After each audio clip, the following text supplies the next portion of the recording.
maayirkii hore degmada xudun ee gobolka Sool Maxamed Jaamac Xirsi ayaa soo dhaweyn ballaaran loogu sameeyay degmadaasi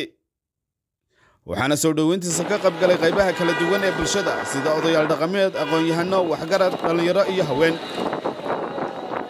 maayirka ayaa sheegay inuu iska casilay xilkii uu ka hayay maamulka maleeshiyaadka Somaliland sidoo kale maayirku hadalkiisa si wata ayaa carabka ku adkeeyay inuu qaatay go'aamadii ka soo baxay gudida 33da SSC Khaatumo بسم الله الرحمن الرحيم maanta goobtan ku sugannahay waa degmada xudun ee gobolka Sool waxaan halkan ku soo dhaweynaynaa maayirkii hore degmada xudun Maxamed Jaamac Xirsi Guray oo ajiibay waqtigii ay guddiga 3 ka u qabteen 3 cishe 12 saacadood ay u qabteen guddiga 3 waxaan aad iyo aad ugu soo dhaweynaynaa maayirkii hore waxaan leenahay ku soo dhaw magaaladaadii waa wada weyn oo deegaanka ka maqnaa dadka ay ku soo dhawow رب العالمين والصلاة والسلام على رسول الله صلى الله عليه وسلم sidoo kale waxaanu soo dhaweynaynaa maayirkii hore ee degmada xudun Maxamed Jaamac Xirsi Guray oo noo yimi wuxuu yiri abwaankii weynaa waxaan uu bateeyoba tolkay ooda soo jabi waanu soo dhaweynaynaa waxaanu leenahay ku soo dhawow degmadaadii iyo xafiisyadaadii hore adigoo maayira calankeenii iyadoo halka yaalo waxaan leeyahay anigu waa ka cawaaliya calankeen la toolmoon isagoo cirka u eeg xidigtuna ku caan tahay caawa babanayo caasimada quruxdiyo caradii shidaalkiyo laga taagay ceelkii waa ka colkii iyo cadawgii rifaayay laga qaaday ciido ka xoroobay ceebtii maayirka waxaan leenahay soo dhawow mar labaad iyo mar saddexaadba ku soo dhawow degmada xudun mar haddaad ka timi wixii xilka lahaa aad baanu ku soo dhaweynaynaa dadkaagii ku soo dhawow assalaamu calaykum waraxmatullaahi wabarakaatu bismillaahir rahmaanir rahiim waxaanu halkan ku soo dhaweynaynaa maayirkii hore ee degmada xudun master Maxamed Jaamac Uurgub baanu ku soo dhaweynaynaa Maxamed Jaamac gudoomiyaha hore wuxuu ahaa nin weyn buu ahaa nin dhiig daranna ma uu ahayn waxa uu waday uu ku maqnaa intaasi furdaamooyin buu shiri midaadoon muusana furdaamo ilaahay ba uguma talagelin muusana furdaamo alla uguma talagelin waxaan leeyahay maayar soo dhawow dadka inta maqan ninka la yiraahdo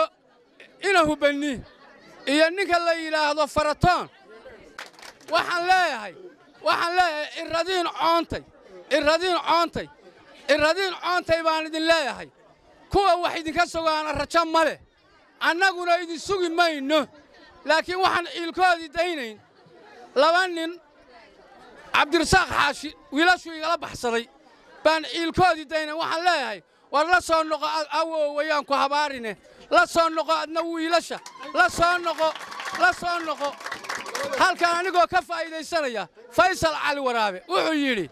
waxaan galayaa garoowe anoo hangool sita kaalayo soo gala waxa idinka soo horeeya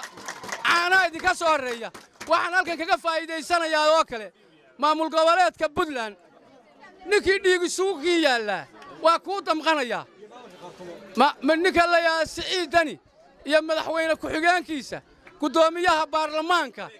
waxaan idin leeyahay aad iyo aad baa u mahadsantihiin waa u wada dhalanay hiilka iyo gacmaha laakiin waxaan leeyahay waa intaas aad ugala sii dhawaataane inta yar hadhay madaxweyne inta nala kufi oo nala dhaafi meesha waana dhaafayaan waana idin salaamaya assalaamu calaykum ma sha Allah maanta waxaan aad ugu faraxsanahay inaan ka qayb galo xafladda soo dhaweynta maayirkii degmada xudun oo inaga maqnaa xagga iyo SNM maayirka waxaan leeyahay in kasta soo daahday haddana buugga naxariista waa lagu eegaya aad baan ugu faraxsanahay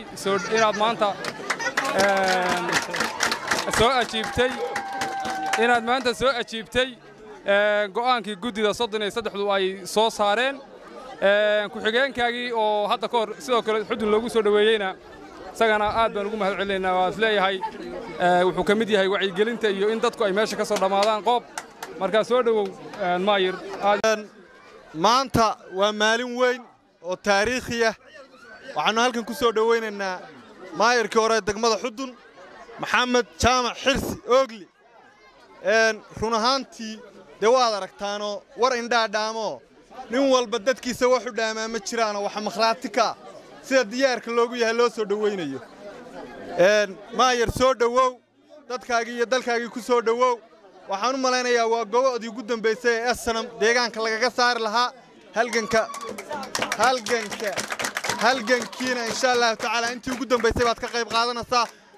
war iyo hawl iyo arrinna waad waddaa wixii talaana si hoosaad guddiyada iyo taliyayaasha iyo ciddii aad khusayso u siinaysaa waad salaamaya dhammaantiin bismillaahi raxmaan raxiim alxamdulilaahi rabbilcaalamiin waxaanu soo dhoweynaynaa guddoomiyaha degmada xudun ee maamulkii hore ee SNM haddeerna waxaan u malaynayaa inuu sidiisa woon u ahaanayo uu dadkiisa ula daray noqday laba qodob buu guray kaga duwan yahay horgalladii hore qodobka koowaad waxa weeye af daboolan waa dahabo hal maalin saxaafadda inagamuu soo caayin taas waa guul qodobka labaad waxa weeye wuxuu qaatay go'aankii guddida 33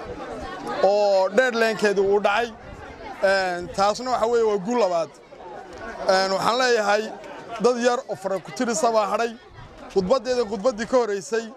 waxaan inii sheegay dalkii in dhowaan la xoraynayo shakhsiyaadka ku hadhayna aanay baabuur aanay kaga bixi doonin Hargeysa iyagoo cagahooda boodhaysanaya ama qayb la laayay noqdaan ama qayb laga qabto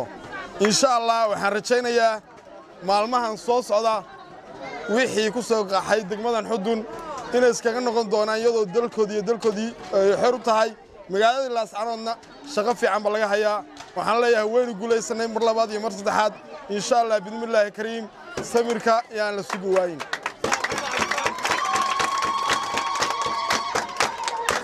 waxaan ku soo dhoweynayaa haddeerna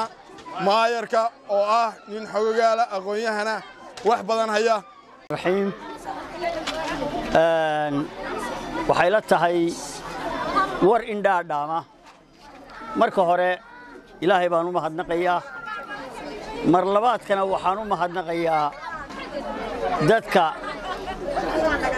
degmada xudun ku nool iyo deegaanadeeda ee ay soo dhoweeyey aad iyo aad baan ugu mahadnaqayaa mahad ilaah baa iska leh